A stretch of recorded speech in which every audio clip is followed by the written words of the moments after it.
triste d'y penser. L'attaque terroriste qui a fait 30 morts et de nombreux dégâts matériels a sévèrement paralysé le café-restaurant Cappuccino. 18 mois après ce drame, Cappuccino reprend du service et pour sa réouverture hier soir, plusieurs membres du gouvernement, des diplomates et des clients, tous étaient aux côtés du promoteur. Dilare-Ien, Zubaviel, Dabiré, reportage.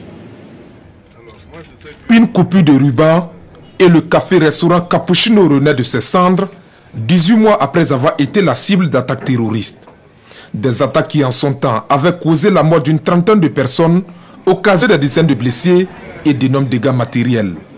À cette réouverture, membres du gouvernement, délégations diplomatiques, opérateurs économiques et autres anonymes sont ici pour marquer non seulement leur soutien au promoteur Gaëtan Santomena, mais aussi pour symboliser la résistance contre la violence. Nous voulons dire que cette réouverture symbolise la détermination à réussir dans un Burkina Faso en paix, dans un Burkina Faso débarrassé de toutes les haines et de toutes les violences absurdes et inutiles. Moi je suis extrêmement content, déjà à titre personnel, parce que le Cappuccino c'est un de mes restaurants préférés à Ouagadougou, donc je venais souvent et je vais revenir très souvent, donc à titre personnel je suis très content, mais surtout pour le symbole, je trouve ça magnifique, je trouve que c'est un message incroyable qui est envoyé à tout le monde, qui est envoyé aux terroristes et puis surtout qui est envoyé à la population burkinabé.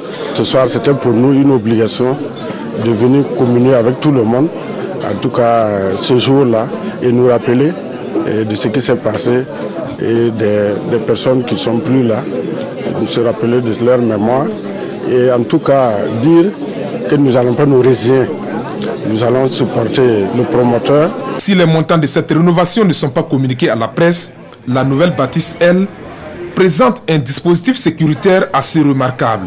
Une balise dressée sur la terrasse du restaurant et un service de sécurité pluridisciplinaire. Du point de vue sécuritaire, on a travaillé avec les pompiers de Paris. Donc vous allez voir, on a des vitres blindées sur tout l'extérieur, on a 16 points de contrôle, on a un réseau d'incendie intérieur, un réseau de renouvellement d'air.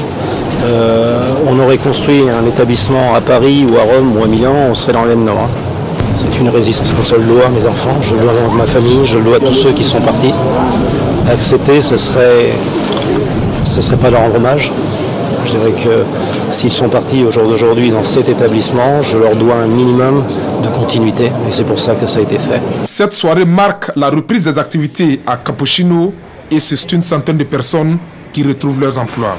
L'ouverture officielle du café-restaurant aura lieu ce vendredi 15 juin 2017 à 19h30, heure d'attaque mais aussi heure de renaissance du Cappuccino selon son promoteur.